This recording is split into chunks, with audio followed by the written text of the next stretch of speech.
ہندوستان کی سرزمین نے، جس زمین نے سب سے پہلے حضرت قطب المدار کے قدموں کو چوما، وہ زمین سمجھ لیجئے گجرات کی سرزمین۔ حضرت قطب المدار جیسے ہی گجرات کی سرزمین پر آئے ہیں، جیسے ہی ہندوستان کی سرزمین پر آئے ہیں، کئی دن کا سمندر کا سفر تھا۔ عزیزان محترم، آپ کا جو لباس تھا وہ سمجھ لیجئے پانی کی وجہ سے پوشیدہ سا ہو گیا تھا، آپ کا جو جسم تھا وہ ایک طریقے سے مزمحل سا ہو گیا تھا۔ اللہ اکبر! حضرت قطب المدار رضی اللہ تعالیٰ نے اس وقت دعا کی تھی، اے پروردگار عالم، اے رب قدیر، میں تجھ سے یہ دعا کرتا ہوں، مولا نہ مجھے کبھی بھوک لگے، مولا نہ مجھے کبھی پیاس لگے، مولا نہ کبھی میرا لباس گندا ہو۔ کیونکہ حضرت قطب المدار نے جب ہندوستان کے حالات کو دیکھا ہوگا نا تو قطب المدار کھانپ گئے ہوں گے، سمجھ گئے ہوں گے بہت کام کی ضرورت ہے، بہت چلنے کی ضرورت ہے، ایک ایک آدمی تک دین پہنچانے کی ضرورت ہے۔ اب سمجھ لیجئے کپڑے دھونے میں ٹائم نہ نکل جائے، اب سمجھ لیجئے کھانے میں ٹائم نہ نکل جائے، اب سمجھ لیجئے پانی پینے میں ٹائم نہ نکل جائے۔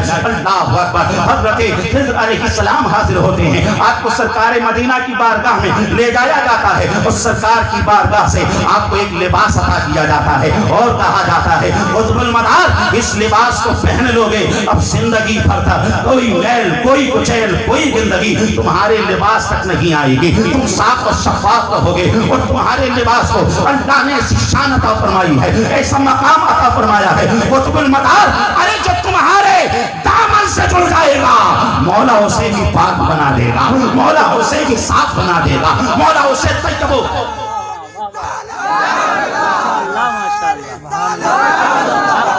سبحان اللہ، سبحان اللہ، ماشاءاللہ، مولا اسے طیب و طاہر کر دے گا۔ اور سرکار کی بارگاہ سے کھیر کی کچھ چمچیاں آپ کو کھلائی گئی۔ اللہ اکبر! اب یہ کہا گیا قطب المدار، قطب المدار، اب یہ جو کھانا تم نے کھا لیا ہے نا، اب زندگی میں نہ تمہیں کبھی بھوک ستائے گی، اب زندگی میں نہ تمہیں کبھی پیاس ستائے گی۔ عزیزان محترم، گویا کہ مفہوم کچھ اس طریقے سے تھا، انسان اس دنیا میں کھانے کا محتاج ہوتا ہے، انسان اس دنیا میں پانی کا محتاج ہوتا ہے۔ عزیزان محترم، مگر قطب المدار کی شان یہ شان بنا دی گئی۔ اللہ اکبر! حاتم غیبی اس بات کو کہہ رہا تھا، قدرت اس بات کو کہہ رہی تھی، اے قطب المدار، دنیا کا انسان کھانے کا محتاج ہوگا، پانی کا محتاج ہوگا، مگر اس دنیا کے کھانے اب تمہارے محتاج ہوں گے، اس دنیا کے پانی تمہارے محتاج ہوں گے۔ تم کھانے کے محتاج نہیں ہوگے، تم پانی کے محتاج نہیں ہوگے۔ بخاری کی حدیث ہے نا، آقا نے تو ارشاد فرمایا، حدیث قدسی ہے، وَإِن سَأَلْنِي لَأُوتِيَنَّهُ وَلَئِنِ اسْتَعَاذَنِي لَأُعِيذَنَّهُ۔ ارے جب اللہ کا ولی کوئی چیز مانگتا ہے اللہ اسے ضرور عطا کر دیتا ہے، اللہ اسے ضرور اس چیز کو دے دیتا ہے۔ عزیزان محترم، اور اسی کے ساتھ ساتھ آپ کو یہ بھی بتاتا چلوں، یہ کون سا سن ہجری تھا؟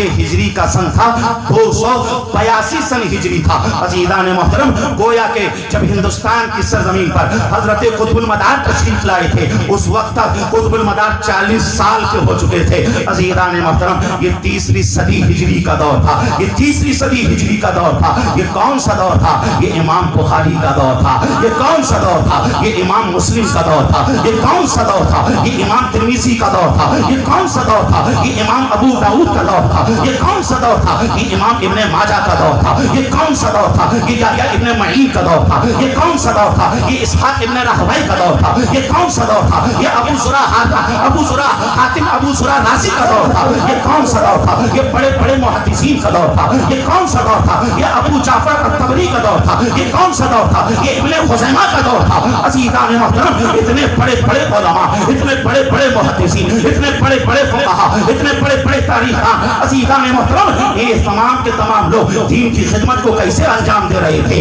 ان تمام کا قلم چل رہا تھا۔ بخاری کا قلم چل رہا تھا، مسلم کا قلم چل رہا تھا، ترمذی کا قلم چل رہا تھا، ابو داؤد کا قلم چل رہا تھا، نسائی کا قلم چل رہا تھا، ابن ماجہ کا قلم چل رہا تھا، ابو جعفر الطبری کا قلم چل رہا تھا، ابن جریر کا قلم چل رہا تھا، ابن اسحاق راہوی کا قلم چل رہا تھا۔ عزیزان محترم، ان تمام کے قلم چل رہے تھے اور قطب المدار کا صرف قدم چل رہا تھا۔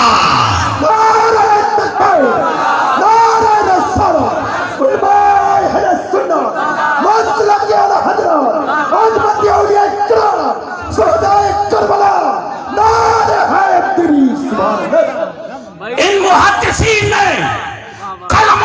لیے دین کی تبلیغ کی، دین کی خدمت کی، اور قطب المدار نے اپنے قدموں سے دین کی خدمت کی، اپنے قدموں سے دین کی تبلیغ کی۔ ہم کہتے ہیں نہ قلم والوں کا کوئی جواب ہے اور نہ قدم والوں کا کوئی جواب ہے۔ اللہ سبحان اللہ سبحان عزیزان محترم،